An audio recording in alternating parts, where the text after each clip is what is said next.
Magdadrive ako hanggang Baguio. Kung pupunta ka sa isang bagong lugar, there's a saying that goes, eat where the locals eat. Ganyan nga ang ginagawa ko guys during my travel. Hindi yung pagdating mo sa isang lugar, ang paboritong fast food mo pa rin ang hinahanap mo. Kasing taba mo na tuloy si Jollibee sa kakakain mo ng mga junk foods. Ang venue ng food trip natin ngayon, La Paz, Iloilo City. Iloilo City, the city of love. Yudipuga. Honestly, walang nagsabi, walang nag-recommend sa atin about this place. At hindi rin tayo nag-research. Ito yung lalabas ng tayo malapit sa ating accommodation, wandering around searching for a place to eat. And wala! Nakita natin itong Inday Spata Nilagaan na matatagpuan sa Baldosa Street, La Paz, Iloilo City. But if you're going to search the name on the Google Map, ang pangalan nila ay Inday's Pork Hock Soup Place at La Granja. Yudipuga, social ang pangalan, di ba? At eto pa ang nakakagulat guys. Dahil marami ng mga celebrity pumunta dito, may mga artista, may mga Hollywood celebrities. At sa katunayan, nakikita nyo yung mga picture na to, ayan.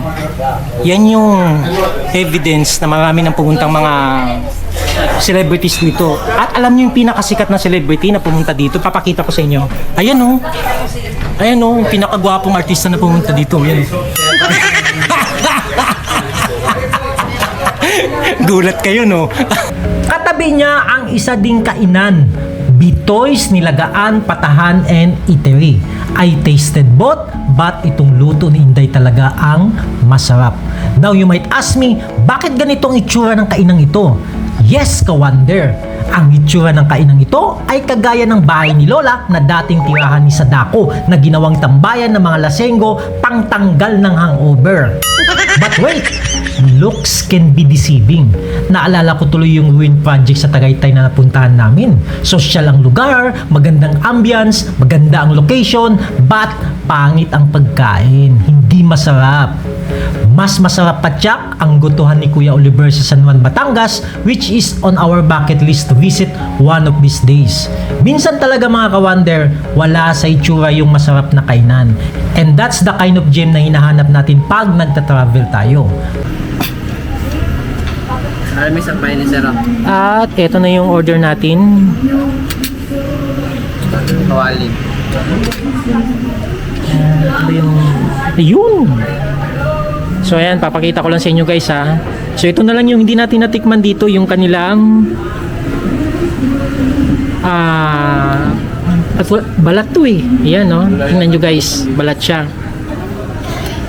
Tapos mayroon pa tayong binigyan na ano to, wow. At ang paborito nating lechon kawali. At guys, ito na, dumating na yung order natin.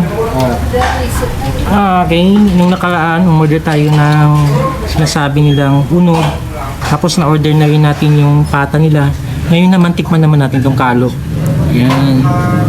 So 6 times na tayo bumalik dito no, and wala akong masabi guys, masarap talaga yung pagkain nila dito. At ngayon lagi na tayong umorder ng kawali, tikman naman natin itong kanilang ayan, yung inihaw na limpo nila. At malay natin, one of these days, tayo ang unang vlogger na makadiskubre at makapagpasikat ng isang kainan. Gaya ng nangyari kay Diwata Pares Overload.